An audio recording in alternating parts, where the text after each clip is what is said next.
저 이번에는요, 부동산 재테크 리포트 시간입니다. 실제 사례를 통해서 재테크 팁 한번 얻어보도록 하겠습니다. 사례 바로 만나보시죠. 네, 오늘의 투자 사례입니다. 서울 동대문구에 거주하고 계시는 45세 회사원입니다.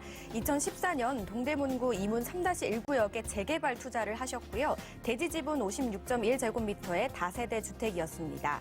실투자 금액은 약 1억 원으로 중장기적으로 투자와 내 집 마련 목적이 있으셨는데요. 전문가와 함께 과연 어떤 결과가 있었는지 알아보도록 하겠습니다. 네, 이번에는 재개발 투자 사례인 것 같아요. 이문 3-1구역입니다. 자, 어떤 결과가 있었는지 궁금한데요. 바로 만나볼까요?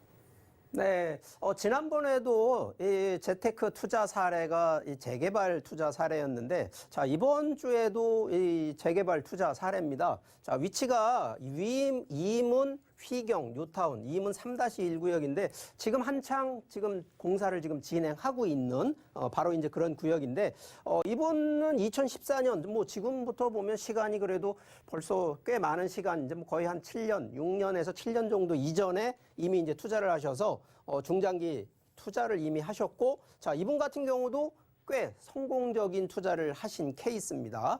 자, 실제 한번 사례를 좀 놓고 보니까, 자, 여기가 이 동대문구입니다. 동대문구 외국어대학교 바로 이 둘러싸여 있는데, 자, 여기가 이문 1구역, 2구역, 3구역이 여기고요. 4구역, 그리고 이쪽이 이제 휘경, 뉴타운 구역인데, 자, 바로 이 외대역 앞쪽에 이제 위치를 하고 있는데, 자, 현재 뭐 1구역하고 2구역은 이제 어느 정도 진행이 이제 됐고, 지금 3구역이 지금 이제 철거가 작업이 끝나 있는 상태입니다. 그러다 보니까 실제 지금 이분이 재개발, 그때 이제 다세대로 들어가신 분이기 때문에 매수가 2억 2,500만 원이었는데, 뭐 전세가 들어가 있다 보니까 실제 들어간 게 이제 1억 정도 가지고 투자를 하셨는데, 자, 여기 3-1구역이 총 전체 세대수가 4,300세대. 이 대규모 단지거든요. 뭐 규모도 아주 크고요.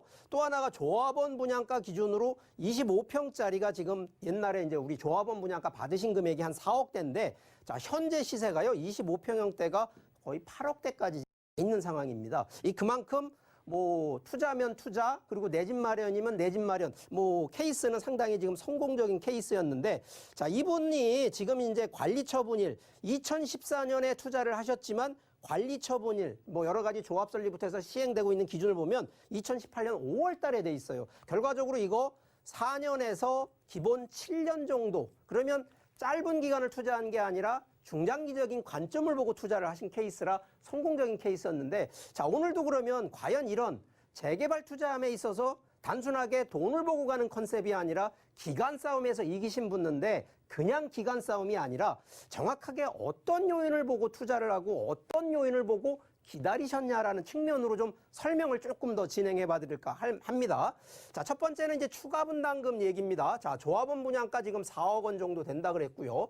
여기에서 조합원 권리가액이 있습니다. 이거는 뭐냐? 기존에 지금 다세대 주택이 자 2억짜리를 사셨습니다. 그러면 현재 2억짜리를 종전자산이라 그래서 조합원이 갖고 있는 종전자산의 평가액을 따지거든요. 자, 이거는 보통 감정가로 가기 때문에, 자, 이분 같은 경우에는 2억짜리 2억 정도 되는 거를 감정받으셔가지고 2억 5천 정도에 하셨어요. 자, 그러면 여기서 일단 조합원 분양가가 4억이니까 그러면 4억에서 본인이 갖고 있는 다세 그 주택 기준의 가격이 2억 5천이면 벌써 금액적으로는 1억 5천이 부족합니다. 자, 이게 지금 현재 기준으로는 추가 분담금이다, 이렇게 이해를 하시면 됩니다. 그래서 이분 같은 경우에는 1억 5천만 원에 대한 추가 분담금 기준을 더 이제 생각을 하셨고요. 자, 이분이 이제 비례율 기준으로 놓고 보는 게, 기존의 비례율이 무조건 이게 보통 평균 100%가 비례율 기준입니다. 그래서 보통은 A급, B급, C급이라 그래서 등급을 좀 보통 매기는데,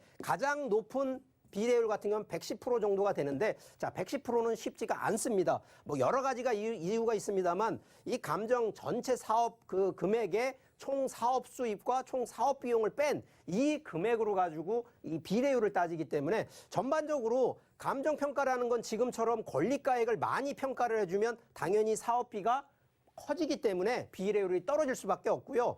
결과적으로 사업이익이 커야 조합원들한테 유리한 부분인데 이 부분이 좀 떨어집니다. 거기에 건립 세대수 그리고 일반 분양률 이런 부분들이 결과적으로 전체적인 사업 수익에 영향을 미치는 부분이기 때문에 자, 그런 부분에서 놓고 봤을 때 과연 재개발, 자, 여러분 같으면은 살기 좋은 곳을 선택하시겠습니까?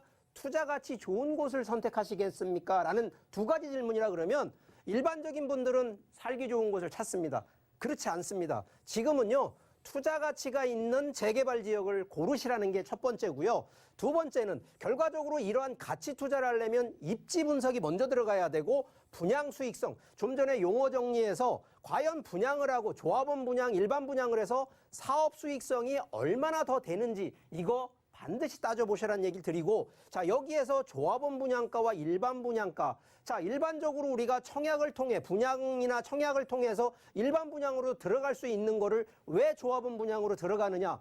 당연한 차이가 조합원 분양가, 일반 분양가 당연히 가격 차이가 있고요. 여기 하나가 실제 거래되는 거래 시세가 있습니다. 자, 이 3단계가 가격을 차익을 그만큼 벌어들이는 차이기 때문에 조합원으로 들어가느냐 일반 분양으로 들어가느냐 나중에 다 짓고 난 걸 매수하느냐 어느 게 더 내가 더 거래 차익을 보느냐 이거 판단 꼭 하시라는 얘기를 드리는 거고요. 자, 여기서 추가 분담금을 어떻게 줄여주느냐. 기본적으로 추가 분담금 요즘은 재개발 재건축의 규제 정책이 너무 많다 보니까 자, 여기 재개발한다고 해서 무조건 여기에 돈이 그냥 들어가는 게 아니고요. 요즘 같아서는 규제가 들어가는 게 뭐냐면 이 기부라고 하는 부분이 많이 들어갑니다. 예를 들어서 여기에 공원을 만들거나 학교를 만드는 것도요. 재개발 구역에다 비용을 부담하는 게 지금 현실입니다. 그럼 이게 이런 비용이 많아지면 결과적으로 추가 분담금 누가? 조합원들이 내야 된다는 거. 그래서 이런 부분들 반드시 또 확인하셔야 되고요. 또 추가 분담금 줄여주고 늘려주는 요인들 이런 악재들 반드시 확인을 꼭 하시라는 얘기 드리면서 자, 하나 간단한 사례 여러분들이 과연 대지 지분과 전용 면적 어떤 게 큰 거를 선호하느냐 이거 분명히 따져보시라고 전주에서 얘기 말씀드렸는데 자, 대지 면적이 6평짜리 똑같은 6.1평이나 6.4평 기준에서 여러분 같으면 어떤 거로 하느냐 이게 감정평가액이 다 다르거든요. 자, 그런데 감정평가액이 높은 쪽으로 가셔야 되는데 자, 이거 기준은 보통은 전용 면적하고 대지 면적이 큰 쪽으로 가는 게 상식입니다. 자, 그런데 케이스가 조금 바꿔지는 케이스가 이런 케이스들. 자, 여기는 분명히 감정가 8,800만 원이고 여기는 8,300인데 이런 케이스는요. 오히려 대지 면적 8.4평으로 5.3평에 전용 12.5평이면 당연히 주택 면적으로는 이쪽 A 물건이 더 좋아 보이는데 감정평가도 조금 더 많습니다. 그런데도 B 물건으로 가는 이유는 대지 면적이 5평보다는 8평짜리로 해서 한 30평대 이상의 분양권을 받는 게 목적이신 분들은 이쪽으로 가시라는 얘기를 드립니다. 자, 그래서 최종적으로 재개발, 이게 다시 한번 반복하는 건데요. 재개발 구역에 절대 종교시설 많이 들어가 있는 거 조심하시라는 얘기 드리고요. 두 번째, 문화재. 자, 요번에도 이거 동대문, 이문, 휘경동에도요. 의릉이라고 하는 분명히 문화재 있는데 왜 성공했냐? 바로 여기는 1구역을 뺀 나머지 구역, 1구역이 옆에가 의릉이거든요. 그렇다고 1구역이 나쁘다는 얘기를 드리는 게 아니라 이런 거는요. 개발 보전, 당연히 그리고 거기에 개발을 하다 보면 문화재가 발굴될 때 이거 다 수dob이 됩니다. 그래서 문제가 된다는 얘기 드리고요. 재개발 구역 내 상가 비율 높은데 이게 한남 뉴타운 1구역이 지금은 해제가 됐습니다. 이유가요. 바로 이게 이태원역에 역세권이 너무 많기 때문에 이런데 개발 힘듭니다. 네 번째는요. 여기 추진위원회. 자, 여기는 은평 녹폰동에 옛날에 1구역이 들어갔었는데 1구역에 1-1, 1-2, 1-3 이게 구역별로 다 큰 대지 면적, 큰 재개발 구역이 아닌데도 이렇게 구역 나눠서 하는 거 바람직하지 않다는 얘기들이고요.